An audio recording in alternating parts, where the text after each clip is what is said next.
Welcome to PS Tamil Academy YouTube channel. இன்றைக்கி நாம் பார்க்க போகிறது யூஜிடிஆர்பி சிலபஸில் இருக்கக்கூடிய பிஜிடிஆர்பி நியூ சிலபஸில் இருக்கக்கூடிய அம்பையனுடைய சிறுகதை படைப்புகள். இப்போது அம்பை அப்படின்னாவே எல்லாத்துக்குமே என்ன ஞாபகத்துக்கு வரும்? இந்த 2021 சிகப்பு கழுத்துடன் பச்சை பறவை அப்படிங்கிற படைப்புக்கு வாங்கிய சாகித்ய அகாடமியினுடைய விருது. இதுக்கு முன்னாடி அவர் எழுதிய பல படைப்புகள் ஒவ்வொன்றுமே பெண்ணினுடைய நிலையை உணர்த்தக்கூடிய வகையில் படைப்புகள் அமைஞ்சிருக்கும். வாங்க இன்றைய வீடியோக்குள்ளே அம்பையினுடைய சிறுகதை படைப்புகளை பற்றி பார்க்கலாம். லட்சுமி அப்படின்னு யாருக்கும் தெரியாது, சிஎஸ் லட்சுமி அப்படின்னு யாருக்கும் தெரியாது. ஆனால் அம்பை அப்படின்னா எல்லாத்துக்குமே தெரியும். அம்பை அப்படின்னு சொன்ன உடனே எல்லாத்துக்கும் என்ன ஞாபகத்துக்கு வரும் அப்படின்னா, சிறகுகள் முறியும் அப்படிங்கிற கதை ஞாபகத்துக்கு வரும். அவருடைய முதல் சிறுகதை படைப்பு சிறகுகள் முறியும் அப்படிங்கிறது. அடுத்தது என்ன ஞாபகம் வரும்னா, அந்த காட்டில் ஒரு மான், அம்மா ஒரு கொலை செய்தாள், அடுத்தது வீட்டின் மூலையில் ஒரு சமையலறை. இந்த மாதிரி அவங்களுடைய படைப்புகள் முதல்ல ஞாபகத்துக்கு வரும். அவங்களுடைய எழுத்து எப்படிப்பட்டதாக இருக்குன்னா, பெண்ணினுடைய நிலையை இந்த சமூகத்தில் எப்படியெல்லாம் இருக்குது அப்படிங்கிறத உணர்த்தக்கூடிய வகையில் தான் இந்த அம்பையினுடைய படைப்புகள் அமையும். பாருங்கள், அம்பை என்ற புனைப்பெயரில் எழுதும் பெண் படைப்பாளியின் இயற்பெயர் சிஎஸ் லட்சுமி. இவர் கோயம்புத்தூரை சேர்ந்தவர். இவர் ஸ்பேரோ அப்படிங்கிற அமைப்பில் ஒரு இயக்குனராக இருக்கிறார். இந்த ஸ்பேரோ அப்படிங்கிறது பெண்களின் நலனுக்காக உருவாக்கப்பட்ட ஒரு அமைப்பு. Sound and Picture Archive for Research on Women. So பெண்களுக்காக உருவாக்கப்பட்ட இந்த அமைப்பில் இவர் இப்போது இயக்குனராக இருக்கிறார். அடுத்தது இவருடைய படைப்புகள் எப்படி இருக்கும் அப்படின்னு பார்த்துக்கிட்டோம்னா, பெண்கள் பற்றி ஆண்கள் நினைக்கக்கூடியதும் பெண்கள் பற்றி பெண்கள் நினைக்கக்கூடியதும் உணர்த்தக்கூடிய வகையில் தான் இவருடைய படைப்புகள் இருக்கும். பாருங்கள், பெண்கள் பற்றிய ஆண்கள் மதிப்பிடும், தம்மை பற்றிய பெண்கள் மதிப்பிடும் முரண்பட தொடங்கிவிட்டதை எடுத்துக்காட்டுவன வகையில் அம்மையினுடைய படைப்புகள் இருக்குது. இம்முரண்பாட்டிற்கான காரணத்தை வெளிப்படுத்தும் கதைகள் நிறைய படைச்சிருப்பார்.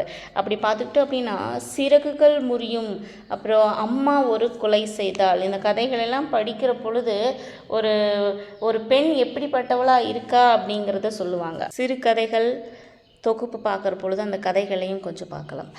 அதற்கேற்ற கதை கலன்களையும் அம்பை உருவாக்கி கொள்கிறார். பெண் கல்வி, தொழில்நுட்பம், அறிவியல் முன்னேற்றம் காரணமாக பெண்கள் விழிப்புணர்வு பெற்றுள்ளனர். ஆண்களால் தாங்கள் சக மனிதர்களாக நடத்தப்பட வேண்டும் என்றே அவர்கள் விரும்புகின்றனர். ஸோ சரி சமமாக இருக்கணும் அப்படின்னு நினைக்கிறாங்க. ஆனால் என்ன ஆகுது, ஒரு சில ஆண்கள் பெண்களை அந்த சமையல் அறைக்குள்ளேயே போட்டு முடிச்சு கட்டிடுறாங்க. பெண் அடங்கி இருக்க வேண்டும், சமையலறையே அவளுடைய பிரதான இருப்பிடம் என்ற கருத்துடைய இச்சமுதாய பெண்களை சக மனிதர்களாக நடத்துறதில்லை அப்படிங்கிறாங்க. அடுத்து அந்த கருத்துக்களையே அவர் எப்படி சொல்கிறாரு அப்படின்னா, நுணுக்கமாகவும் சொல்கிறாரு, ஆவேசமாகவும் சொல்கிறாரு, ஒரு சில சமயங்களில் நகைச்சுவையாகவும் தன்னுடைய கருத்துக்களை கொடுக்குறாரு அம்பை. அவருடைய சிறுகதை தொகுப்புகள் அப்படின்னு பார்க்குற பொழுது முதல் தொகுப்பாக வந்தது என்னென்னா, சிறகுகள் முறியும் 1976. இப்போ நம்மளுக்கு பார்க்குற பொழுது அவர் நிறைய எழுதியிருக்காரு, நாவல் எழுதிக்கிறாரு. ஆனால் நம்மளுக்கு எந்த படைப்புகளை கொடுக்குறாங்க அப்படின்னா, சிறுகதைகள்ங்கிறது மட்டும்தான் கொடுக்குறாங்க. ஸோ அவர் எழுதின சிறுகதைகள் மட்டும் பார்க்குற பொழுது, சிறகுகள் முறியும் அப்படிங்கிறது முதல் படைப்பு, வீட்டின் மூலையில் ஓர் சமையலறை அப்படிங்கிறது இரண்டாம் படைப்பு, காட்டில் ஒரு மான் இது 3ஆம் சிறுகதை தொகுப்பு. இப்போ இதில் எல்லாத்துக்குமே தெரிஞ்சிருக்கும், இந்த சிறகுகள் முறியும், வீட்டின் மூலையில் ஒரு சமையல், இது ரொம்ப ஃபெமிலியராக இருக்கும். அடுத்து பார்த்துக்கிட்டோம் அப்படின்னா, ஒரு கருப்பு சிலந்தியுடன் ஓர் இரவு 2013, அந்தேரி மேம்பாலத்தில் ஒரு சந்திப்பு 2014 வந்திருக்கு, சாரஸ் பறவை ஒன்றின் மரணம், சுதா குப்தாவின் துப்பறியும் அனுபவங்கள் இது ஒரு படைப்பு. அடுத்தது எல்லாத்துக்குமே தெரிஞ்சது, சிகப்பு கழுத்துடன் ஒரு பச்சை பறவை, சாகித்ய அகாடமி வாங்கின படைப்பு. இதை என்ன பண்ணுறாங்க அப்படின்னா, காலச்சுவடு பதிப்பகம் என்ன பண்ணுறாங்கன்னா, அம்பை சிறுகதைகள் அப்படிங்கிற ஒரு முழு தொகுப்பு 1972 2014 வரைக்கும் இருக்கக்கூடிய அவருடைய தொகுப்புகளை இதாக கொடுத்துருக்காங்க. அது 1150 1500 ஸோ அவருடைய படைப்புகள் எல்லாமே அந்த அம்பை சிறுகதைகள் படைப்பு அப்படின்னு சொல்லி கொடுத்துருப்பாங்க. அடுத்தது இரு பைகளில் ஒரு வாழ்க்கை. இதுவும் காலச்சுவடினுடைய பதிப்பகம். அவருடைய படைப்பு 2024 வந்ததை சொல்கிறாங்க. சிறகுகள் முறியும். இந்த முக்கியமாக நம்ம முதல்ல பார்த்தோம். இந்த சிறகுகள் முறியும் வீட்டில் மூலையில் ஒரு சமையலறை. இது வந்து முக்கியமான ஒன்றாக அந்த காலத்திலிருந்தே இது ஒரு சிறப்பு பெற்ற ஒரு சிறுகதை தொகுப்புகளாக இருந்துச்சு. அப்படி பார்க்குற பொழுது இவருடைய படைப்புகள் எப்படிலாம் மாற்றம் மொழிபெயர்ப்பெல்லாம் செஞ்சுருக்காங்க அப்படின்னு பார்க்குற பொழுது தமிழ் இலக்கியத்தில் பெண்கள் பற்றிய ஒரு ஆராய்ச்சி நூலையும் இவர் எழுதியிருக்கார். ஃபேஸ் பிஹைண்ட் த மாஸ்க் 1984 எழுதியிருக்கிறார். அடுத்தது இவருடைய சிறுகதைகளை வந்து ஆங்கிலத்தில் மொழிபெயர்ப்பு நூலாக வந்திருக்கு. பர்பிள் சி 1992 இவருடைய சிறுகதைகள் ஆங்கில மொழிபெயர்ப்பு நூலாக வந்திருக்கு 1992. இப்போ இவருடைய சிறுகதை படைப்புகள் அப்படின்னு சொல்லி பார்க்குறபோது ஃபஸ்ட்டு வந்தது என்ன அப்படின்னா சிறகுகள் முறியும். எந்த வருஷம் வந்துச்சு அப்படின்னா 1976. சரி, இந்த சிறகுகள் முறியும்ல முதல் சிறுகதை என்ன சிறுகதை அப்படின்னா சூரியன் அப்படிங்கிற ஒரு சிறுகதை. பாருங்கள், சிறகுகள் முறியும் தொகுப்பில் உள்ள முதல் சிறுகதை சூரியன் அப்படிங்கிறது 1972 தீபம் அந்த தீபாவளி இதழில் வந்து வெளிவந்த இந்த சிறுகதையை அம்பையனுடைய முதல் சிறுகதையாக சொல்கிறாங்க. ஸோ அம்பையனுடைய முதல் சிறுகதை என்ன அப்படின்னா சூரியன் அப்படிங்கிறது எந்த இதழில் வந்திருக்குன்னா தீபம் அப்படிங்கிற ஒரு தீபாவளி இதழில் வந்திருக்கு அப்படின்னு சொல்லலாம் அப்படின்னு சொல்கிறாங்க. இவருடைய முதல் நாவல் அப்படின்னு பார்த்துக்கிட்டோம்னா முதல் படைப்பு நந்திமலை சார்லிலே அப்படிங்கிற ஒரு நாவல். அது ஒரு துப்பறியும் நாவலாக வந்திருக்கு. வருடம் வந்து 1960. இது எதில் வந்திருக்கு அப்படின்னா கண்ணன் அப்படிங்கிற ஒரு பத்திரிக்கையில் குழந்தை இதழ்களாக வரக்கூடிய கண்ணன் அப்படிங்கிற பத்திரிக்கையில் அந்த நாவல் வந்திருக்கு நந்திமலை சாரலிலே. இது வந்து துப்பறியும் சாகச நாவல். ஸோ முதல் சிறுகதை அப்படின்னா சூரியன் தீபம் தீபாவளி இதெல்லாம் வந்திருக்கு 1972. அதுக்கு முன்னாடி 2021 நம்மளுக்கு பார்த்தது தான் சாகித்ய அகாடமி விருது 2021 வாங்கியிருக்காங்க. ஸோ முதல் சிறுகதை அப்படிங்கிறது முதல் சிறுகதை தொகுப்பு சிறகுகள் முறியும். அதில் வந்த முதல் சிறுகதை சூரியன், வருடம் 1972. ஆனால் இந்த 1972 எழுதப்பட்ட படைப்புகளினுடைய தொகுப்பாக தான் சிறகுகள் முறியும் அப்படிங்கிறது 1976 ஒரு படைப்பாக வந்திருக்கு. சிறகுகள் முறியும் 1976. அடுத்தது இதனுடைய ஒவ்வொரு படைப்புகளும் அப்படின்னு பார்த்துக்கிட்டோம் அப்படின்னா இந்த சிறகுகள் முறியும் அப்படிங்கிறது ஒரு நல்ல கதை. இந்த ஒரு பெண் ஒரு கணவன்கிட்ட எந்த வேலைக்கு போகாமல் வீட்டிலேயே இருக்கக்கூடிய ஒரு பெண் எதற்கெடுத்தாலும் ஒரு செலவுக்காக தன்னுடைய கணவனுடைய கையை ஏந்தி நிற்கக்கூடிய பெண் எப்படி இருக்கிறா அப்படிங்கிற உணர்த்தக்கூடிய வகையில் தான் என்ன இருக்குன்னா அந்த சிறகுகள் முறியும் அப்படிங்கிற ஒரு கதை.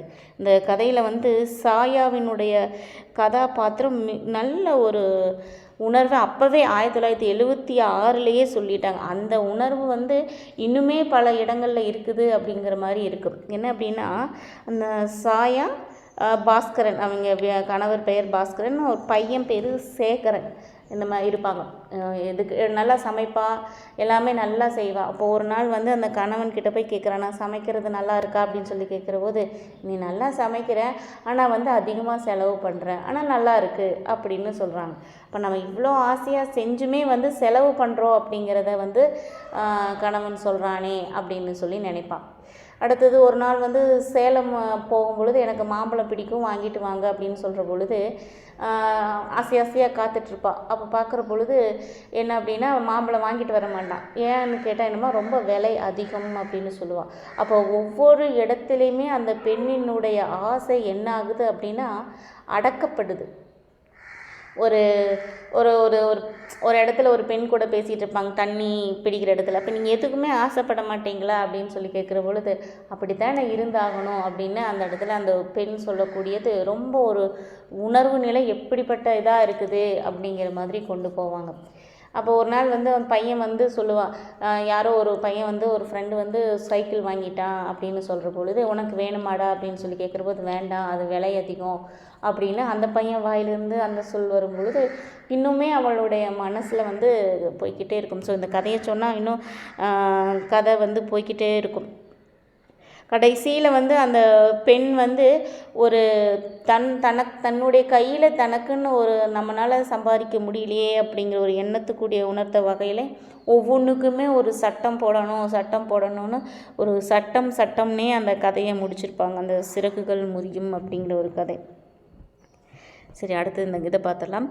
அடுத்தது பார்த்துக்கிட்டோம் அப்படின்னா, பெண் வளரும் குடும்ப சூழ்நிலையே அவளுக்கு விதிக்கப்படும் கட்டுப்பாடுகள். முக்கியமான கதை. அம்மா ஒரு கொலை செய்தாள். இந்த கதையுமே வந்து ஒரு சிறந்த கதைன்னே சொல்லலாம். ஒரு சின்ன குழந்தைக்கு ஒரு பெண்ணுக்கு யார் ஒரு ஆதரவு, ஒரு அன்பு நிறைந்தவள் அப்படின்னா அவங்க அம்மா தான். அவங்க தான் முதல் ஹீரோயின் அப்படின்னு சொல்லலாம். அப்பா வந்து ஒரு ரோல் மாடல் அப்படிங்கிறவ, அம்மா வந்து ரோல் மாடல் அப்படின்னு பார்ப்பாங்க ஒரு பெண்ணுக்கு. அப்படி பார்க்குற பொழுது அந்த அம்மா ஒரு கொலை செய்தால அந்த பெண் ஒரு 13 வயசில் வந்து ஒரு பூப்படைஞ்சாருன்னா அந்த சமயம் பார்த்து அம்மா இல்லை.